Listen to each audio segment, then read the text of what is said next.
Hey y'all, Chemology here to do a Chemology exhibit. It has been about a week since I last did this, and before 27 days ago, I was doing them every day before Dooder died, and since then I have been doing them at a frequency that is not committed or regular, and I'm feeling into that. Still working on Previously, in the last exhibit, I talked about what it was like to be back from the trip about Dooder, and I did actually listen to that in preparation for this, and I didn't like that it was just like a recount of my time, although that is what I intended it to be. It was like I went to Costco and I did this, and I was like, ugh. So, sorry about that, maybe. I don't know. And this video, I think, is going to be what I said it was going to be.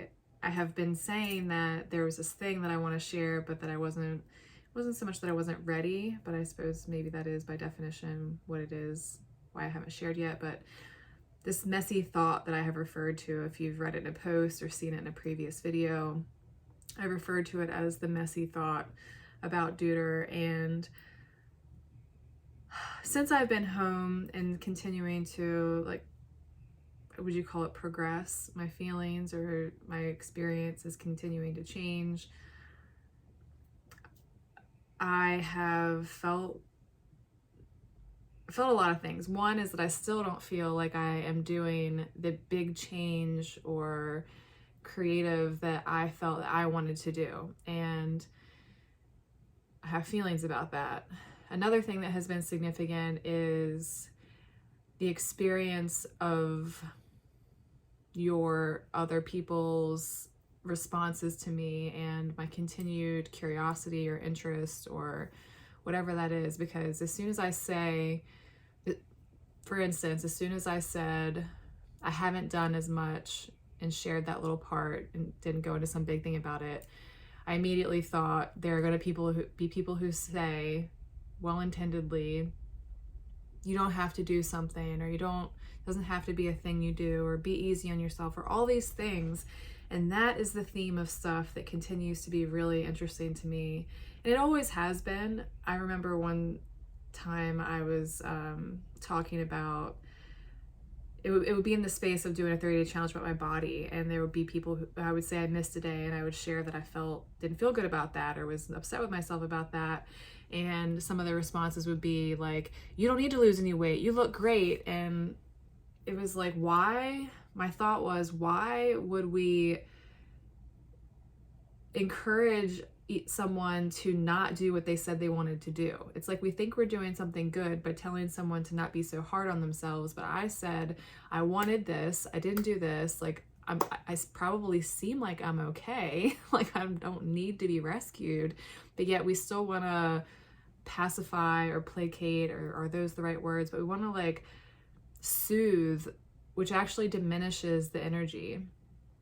And so this is some of the space that's been really interesting to me, because it's not something that's newly interesting, because I can say that challenge or that experience that I'm recalling on is years old. Don't know how many, but it's years in the past. So this is something that has resonated or stood out to me for the years of my doing this. And doing this means my sharing in this way, these challenges, whatever you consider this. If you've been following long enough to consider this a this, that's what I'm talking about.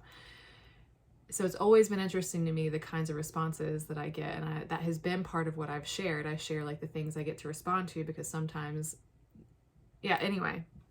So in the space afterwards, I have had, maybe because it has been, the things have been more serious or significant or sensitive, like death. The fact that it went from me being annoyed about HBD, so if you don't know about that, you can go back to a post that talks about where I have said, like, what's the point in saying HBD for happy birthday if you don't say more than happy B-day? Are you really saying anything? And that was the beginning of a thought that built up, not intentionally, but it came up with my dad when people would say, I said I didn't like the cliche sayings of prayers or so sorry for your loss. And it was like, can't we do better? Can't we say more? And I feel like I've said this somewhere else before. So if I have, I apologize. Maybe, I mean, I think it's okay to say things again. I think it's okay to say things again. All that brings up that there is a feminine thing that we're in our feminine energy is not okay with that, because it means, okay, I don't think very many people who are watching this are gonna know what that means. Back to the topic of, I lost it, shit.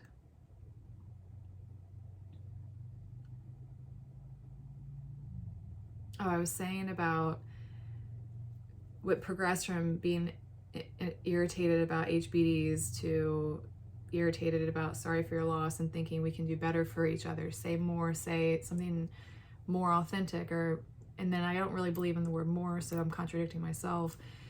And then it was through that experience that I think I shifted my experience some to when most of my partner's immediate family didn't say anything to me about my dad dying. I was like, that feels terrible. Like, to not even be acknowledged that your dad fucking died by the people that are like, you think you should feel close to, even if you don't. Like, that whole thing is a whole other thing. Like, why do I think those people should have said something because they're close to me, but in technicality, maybe they're not close to me. But anyway, when that happened, I was like, okay, now I think saying something is better than nothing. I think I updated my perspective there. But through that, I don't know that it would have happened without that process of going from the simplistic way I just put it about the HBDs to sorry for your loss, and how it turned from being irritated about little cliche things to being hurt when nothing was said and would have preferred a cliche thing.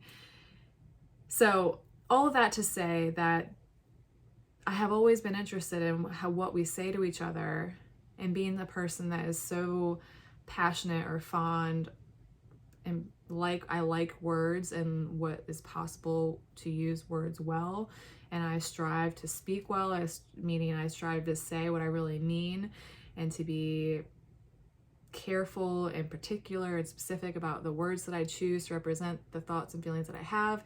And I desire that from others, maybe unfairly or unnecessarily, or all these perceptions that can go with that. So it's through all of that what I'm really trying to say is that has been a really fascinating space for me. And I think it has increasingly got more significant. Birthday, dad died, Dooder died.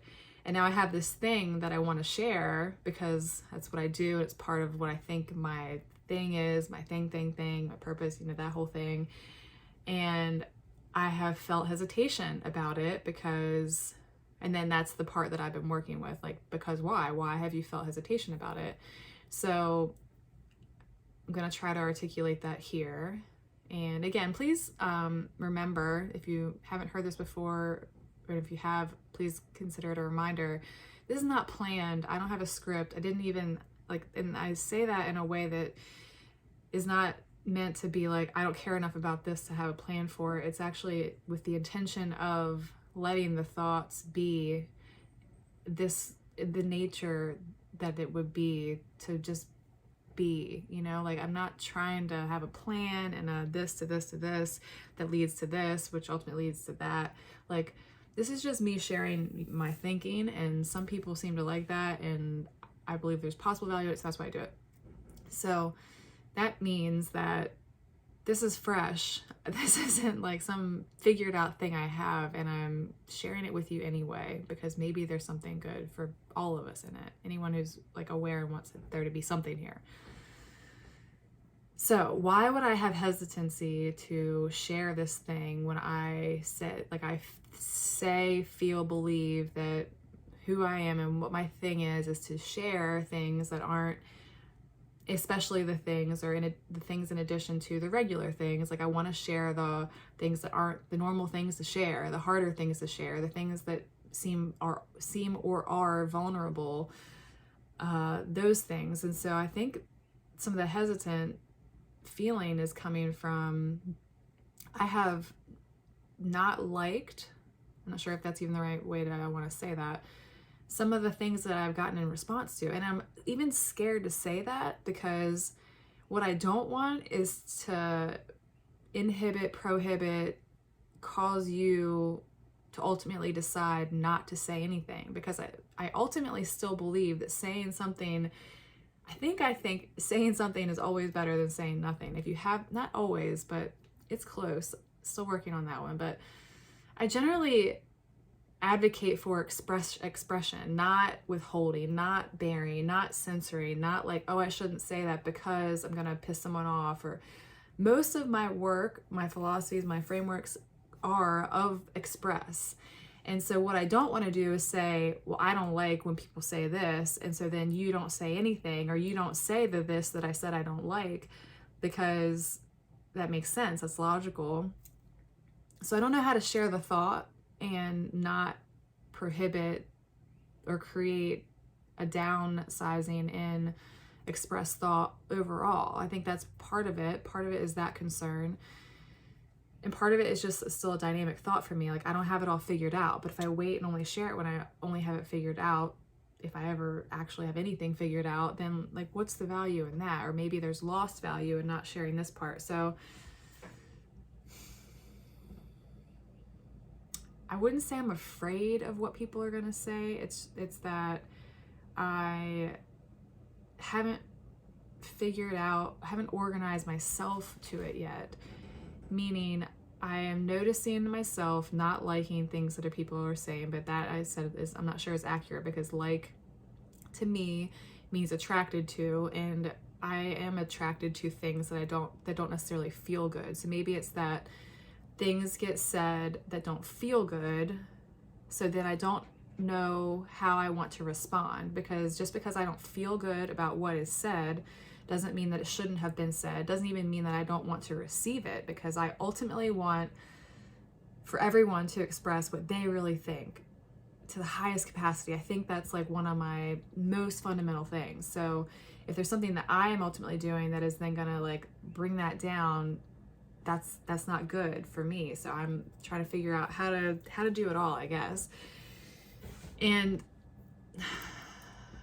I should probably just get to like the thing, meaning like say what it is, but I don't know, this part felt first. It's like, why am I feeling hesitant to share?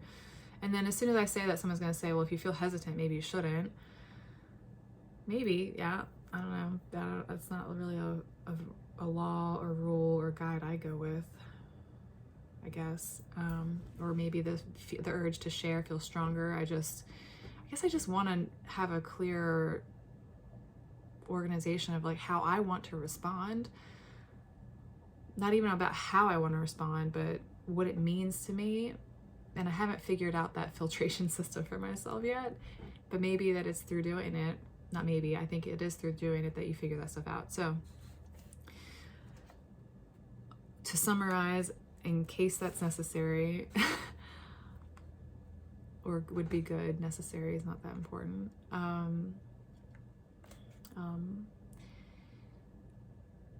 I think my experiences in sharing have escalated from not that significant, like happy birthday doesn't really matter, but death is kind of more important, and that the nature of the way things that people say or the things that people do say, I've seen themes of, and I've started to not like them, or they don't feel good, and what do I want to do about them? And so to continue to share and have those responses. So the thing is that I think that when we share things that are perceived as hurt or pain or challenge, we want to help each other. We want to soothe each other. We want to fix. Oh no, my battery's dying. Let's plug this in and see if that doesn't make us stop. Thank you for your patience. I'm going to say the thing like abruptly, and then I'll share the further thought, but this has become more about like the response to the thing that I haven't shared yet. So I need to probably just share the thing. So you're like, what the hell is she talking about? While I was at the beach on the trip about Dooder, while I was there, I was thinking, this feels hard, like differently hard. I've had death before, and this feels like harder or sadder or than just that. What is there something else there? What else might be there? So I went looking for that, and that day I wrote, now I'm trying to remember how it all came about. I think I wrote it out, and the biggest thing that came out of it was I wondered if I made a mistake. And then I not landed at like fully, like I'm not still certainly there, but mostly there, that I made a mistake, that now I'm gonna cry because now I'm thinking about Dooder and not just defending my experience of that. And as soon as I say that, someone's gonna say, well, you shouldn't feel like you have to defend it. And I don't believe that either. I think that we get defensive, and it's okay to get defensive because we feel strongly about something, and it's okay to want to explain, defend, describe, energy for this thing. It doesn't have to be a bad thing. So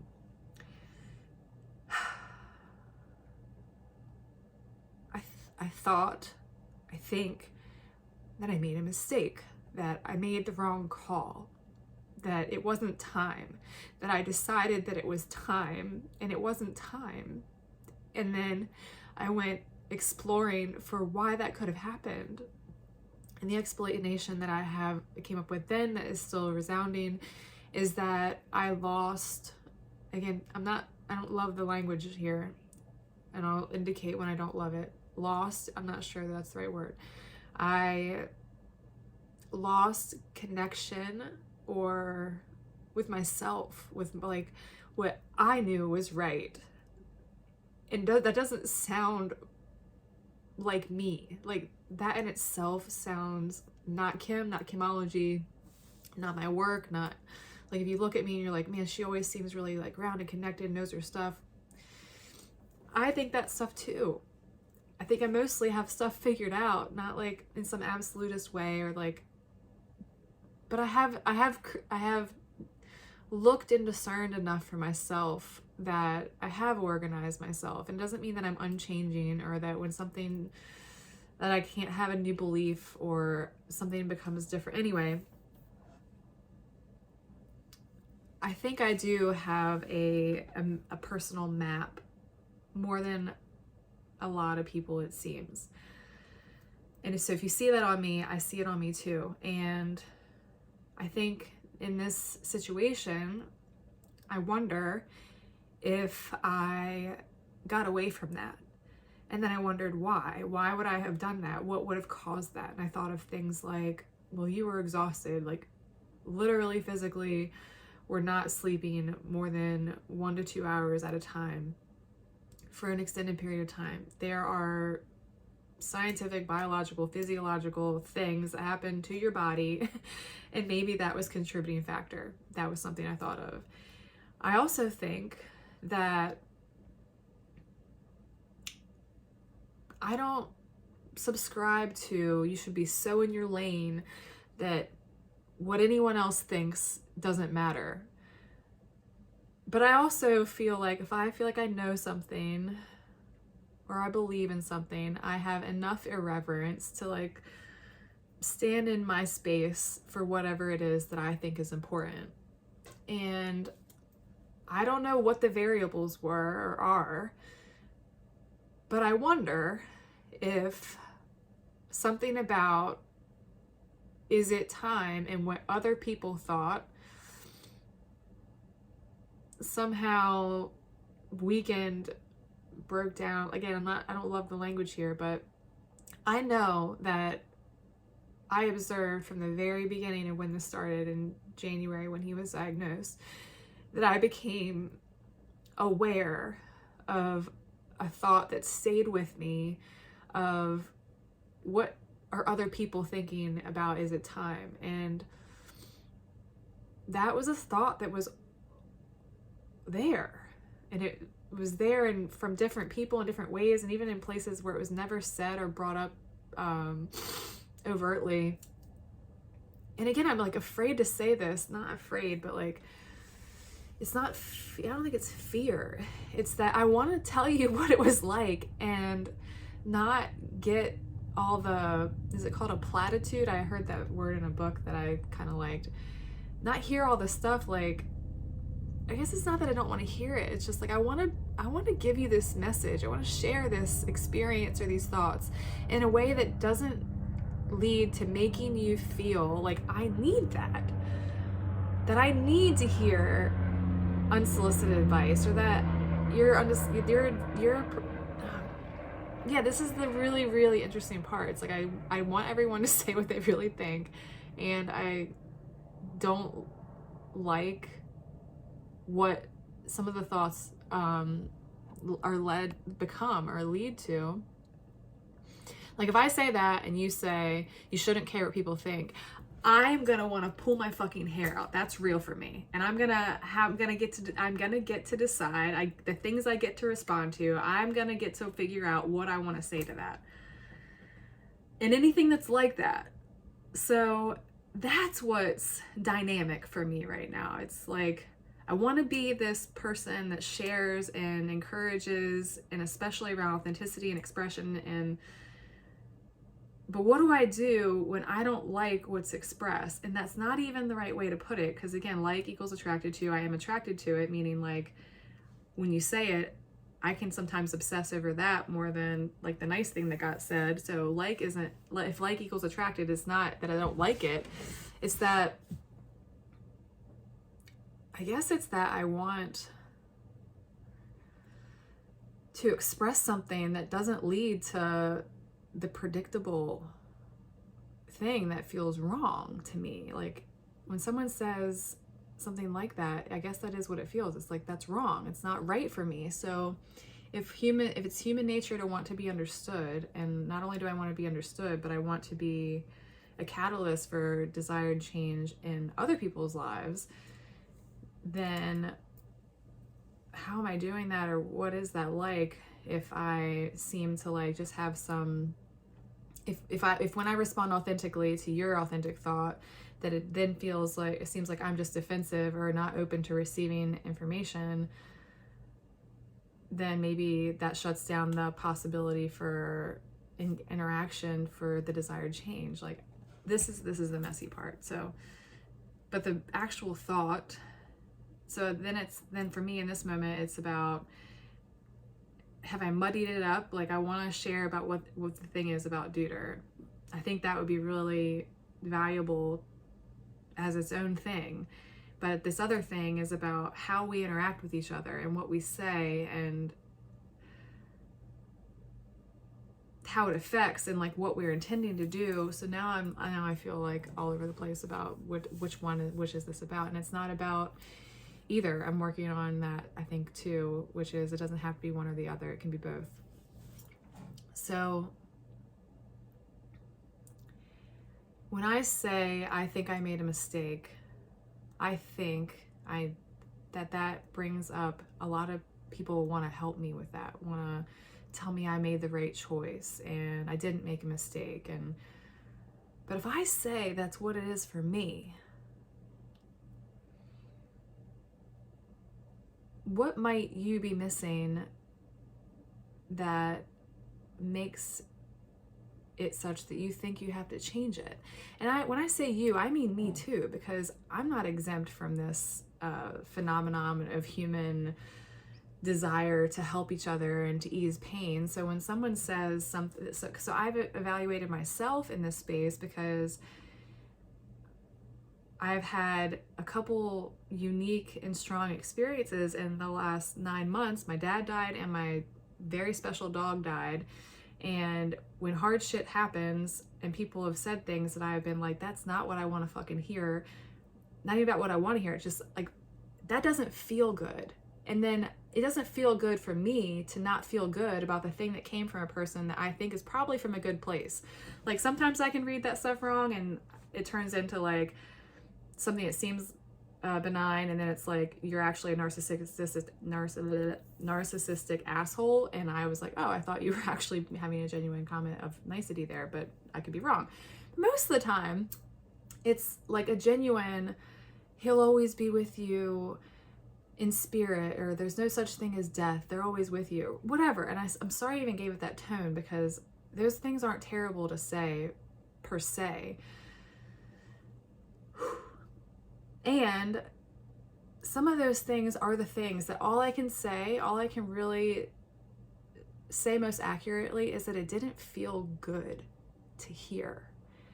And I think that's part of why I like this book that I mentioned previously somewhere else. If you've seen other things, I don't know why I'm doing all that. It's because it was another person saying that they felt that too. And so I felt like I'm not just a singular asshole who, when someone says something nice to me, that I don't like it or feel bad about it, that makes me a bad person. It doesn't feel good for me to feel bad when you've said something to me that was meant to feel good. That is a sticky, icky place to be. And probably a big part of what draws my curiosity toward it. Like, why did you say it? Why did I feel that way? And how do I tell you it didn't feel good without hurting your feelings and sending you away forever or for a while or whatever? That is what is like really, really fascinating for me. So when I say, I think I made a mistake and I killed my dog, and you think you didn't make a mistake, Kim, it was the right thing to do, what about what I feel? What about what I want to say, despite the fact that you also put your dog down a couple years ago, and you also afterwards felt like maybe I shouldn't have, but you know that it was the right decision, so you want to make sure that I know that that was right. But we're not the same people, and it's not the same experience. And one day you could say that, and that might feel supportive and encouraging and nice, and another day you might say that and I might think, no, you don't know how I felt. You didn't have a Dooder. You have no idea. Your dog was great and special too, but he wasn't mine, and we are different, and the experience is different. It is. It's the same and it's different. So if you ever had someone say, like, I know exactly how you feel, and you know they meant well, but you're like, no, you don't. You don't have a fucking clue. And then you feel bad for it because you're like, well, someone more significant to them died. Their dad died, but it was just my cat or whatever. You know, like, then we get into this game of like whose pain was worse, or it is just a interesting and dynamic space that I am willing to attempt to talk about, and am admittedly a bit nervous about the responses, and am also nervous to say that, because what I don't want that to do is to shut you up, because that is the last thing that I think is the best thing in the world. Usually, mostly, I think. Try not to say I also don't like how the light is making me look orange, so I'm gonna attempt to move that a little. We're at 27 minutes, and I'm gonna say some more about what it actually was for me about Dooder, and not gonna say any more about what we say to each other stuff, and just see where that goes. And then I'll be done with this exhibit for today. The thing about Dooder was, once I wrote those things, I immediately felt relief. And to me, that was a sign of something, like whether it was a sign of possible accuracy or truth, or just giving myself another option for what all this emotion is, and to try to explain it, because that is what I want to do, in a way that you may not feel to soothe me. You may still want to soothe me and help me, but this is not something to fix. This is just something, this is an experience to share that I don't want to fix. Like, another instance that just came to mind is when someone, a couple times in whatever the challenges have been over the years, have said, like, I wish I could take the pain away from you. And I don't remember exactly what I said, but the most severe way I felt that was, how presumptuous of you to think that I don't want to feel this pain. Like, you just want to take it away. Like, I don't want you to take it away. There's not a single pain in my life that I think I could say that with certainty, that I've ever thought, I wish someone could take this away. Like, anything I've ever felt, I think I've wanted it. And so for you to say, I wish I could take this away for you, just never resonates. Like, I want this. I want all of this. And I want to use this. And I want to know, like, I want it. Please don't take my pain away from me, is how I feel about it. So, again, I feel like I'm all over the place. I am all over the place, and that's okay. I'm gonna let that be okay. Had the thought that maybe I made a mistake, and I do see it as I killed my dog. I don't like the phrases, put him down. I killed him. I paid someone else to kill him. An overdose, a lethal injection to kill him. And when I say I think I made a mistake, it's not because I think Dooder had some long extra life or days to live. It's not because I think that his quality of life was awesome. I don't think I stole time from him per se. I think the best way that I've come to figure out how to articulate it is that in the beginning, meaning when his like death became like, this is happening sometime around the time of January when we got the diagnosis, I knew I want him to die at home and I want him to die naturally. As soon as I say naturally, someone's gonna have a problem with that. I want him to die at home and I want him to die on his own. And if I get to have the option to decide, or I have the situation where it becomes imminent that I should decide to end his life, that I will do that. And then in that case, it will be at home and not natural. But when you say like it becomes obvious or clear, when I was thinking about that, because clear to you is not clear to me. I don't know if I've shared this before, but for instance, one visit at the vet, someone was empathizing with me because her dog also had lymphoma, and we were in the vet, in the waiting room, ended up chatting. She was like, oh, Susie loved to go for walks. She just loved to go for walks, to walk and walk and walk every day, all the walks. And she was like, and then one day when Susie didn't go outside again, I knew it was time. And to me, I may have missed something. There may have been more context to that, all the things, but I was like, God damn, Susie didn't go for a walk one day and it was time. Like, that is nowhere near time in my book. Like, Dooder didn't walk for, I should go fact check, but he didn't walk for weeks and it wasn't time. And y'all who are of the type that would be like, it was time for Susie after she didn't go on the first walk, would be thinking that I was putting him through like insufferable, terrible pain, and his quality of life was terrible, and I was doing a terrible thing to him by that. So this is what I mean by clear in who's right and who's wrong in the way that we are judging each other. And I'm not even saying judging is bad. I did judge that woman, not badly or like you're a shitty person. I was just like, the meaning I give that is that wouldn't have been me, I guess. Like that is judgment. So when I thought it would be clear for me to just say, okay, this is where I will call the shot and I will kill him myself type feeling, is it also reminded me of when I was a kid and we had cats that would kill these baby bunnies, and they would, the cat brings they like bring us a prize. They bring you the prize at the door, and the goddamn bunny's entrails are on the outside of its body. That to me, but he's still alive. Sorry if this got real intense for some folks. Does this need to have a disclaimer now or something? Anyway, rabbit, inside's on the outside. That would be a clear indication of, I would think, put that animal out of its misery. I don't think that that bunny is coming back from that. And if a bunny was brought to the doorstep and his insides were not on the outside, and I could just tell he got beat up, I would probably bring him in and nurture him, because I don't know for sure. Insides on the outside means clearly a problem. Beat up looks real bad. I'm probably not the person that's going to put that one down. And so Dooder's insides weren't on his outsides, or he had a hole in his stomach at one point, and I did think, okay, is it time? And then we fixed that,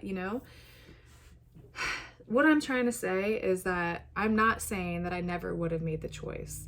I do think there are situations that could have come that I would have chosen, now is the time.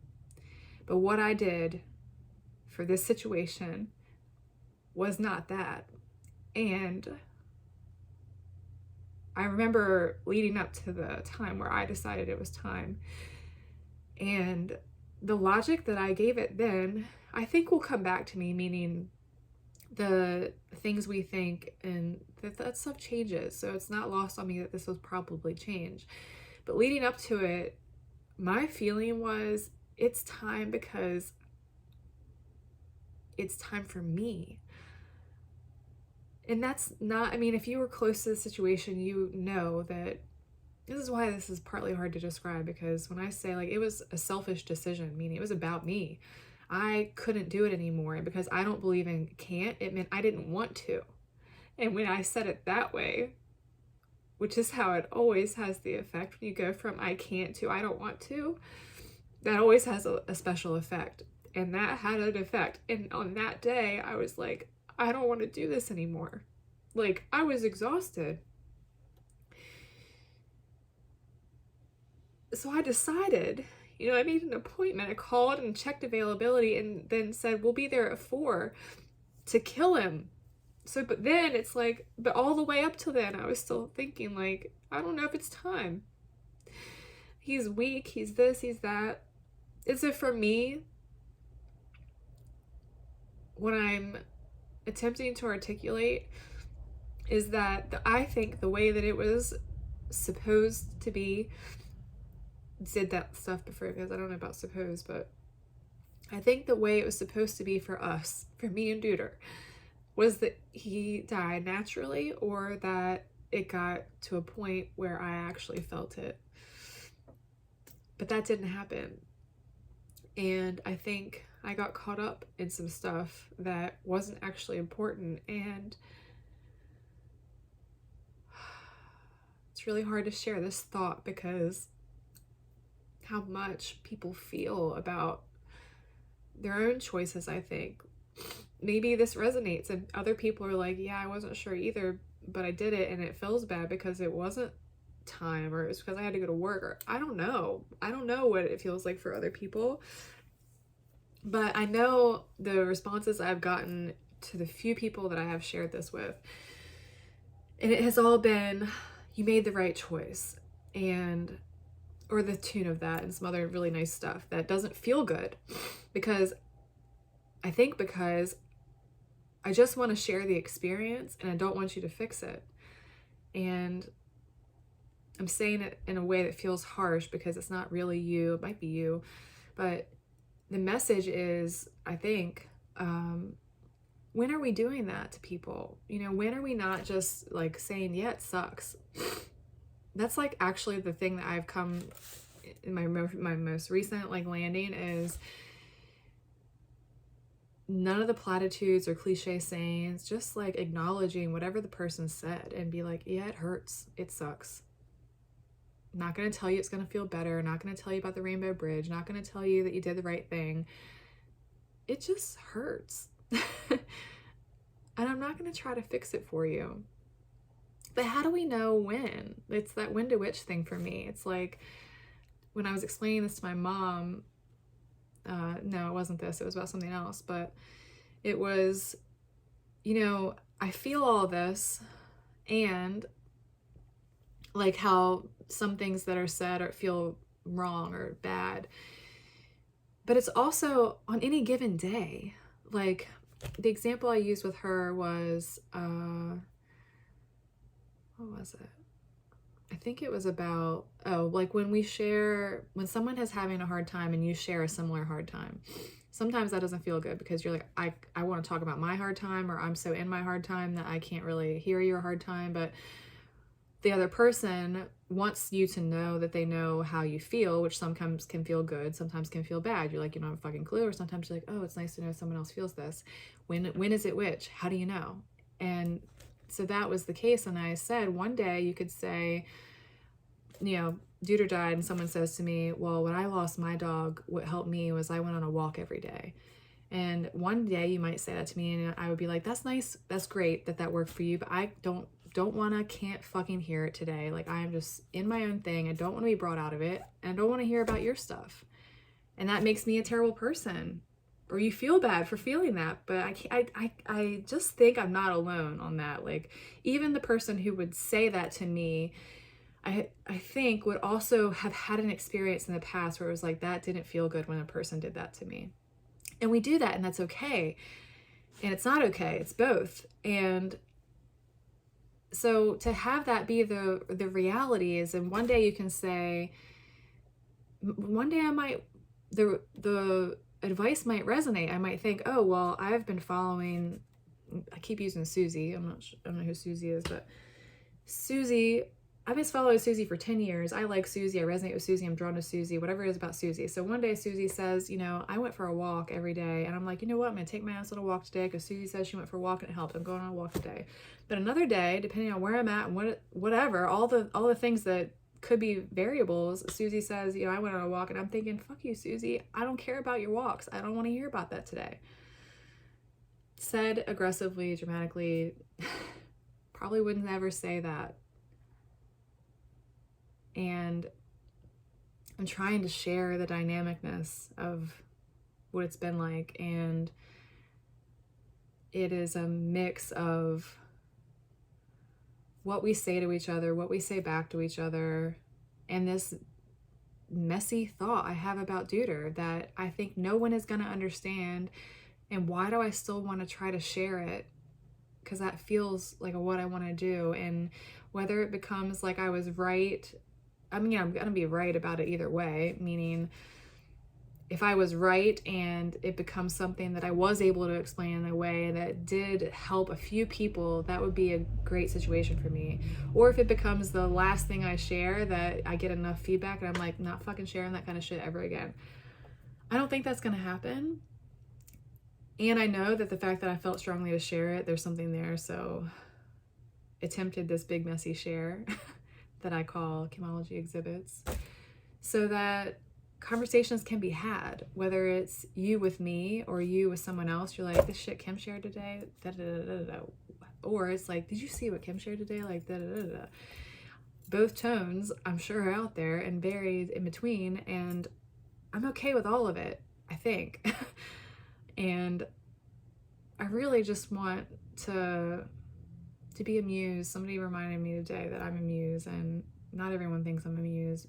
But it is one of those things that when I hear it, it's like, I want to be that. I want to be that for people. I want to be willing to, why am I getting emotional about that? I want to be willing to share or talk about or exhibit things about my life. That's why I think it's exhibit to me, is because I'm willing to, it feels like a willingness to exhibit things that are personal or complicated or vulnerable, for the possibility that someone resonates with something that helps them in some way. Like, that is what it feels. So when I tell you I think I fucked up and killed my dog, and you want to tell me that I'm wrong and I didn't kill my dog, or that my language is offensive, or I did the right thing, I want the conversations. I do. And there's a part of me that I guess doesn't, because I mean, I do. It's like, that's probably the hardest part of this thing, is that I feel so strongly about authenticity and expression. So I think the hardest part is when somebody says something that I don't like, that I feel equal responsibility to share back, that I don't like, but how to do it in a way that is the best way and what is best, you know?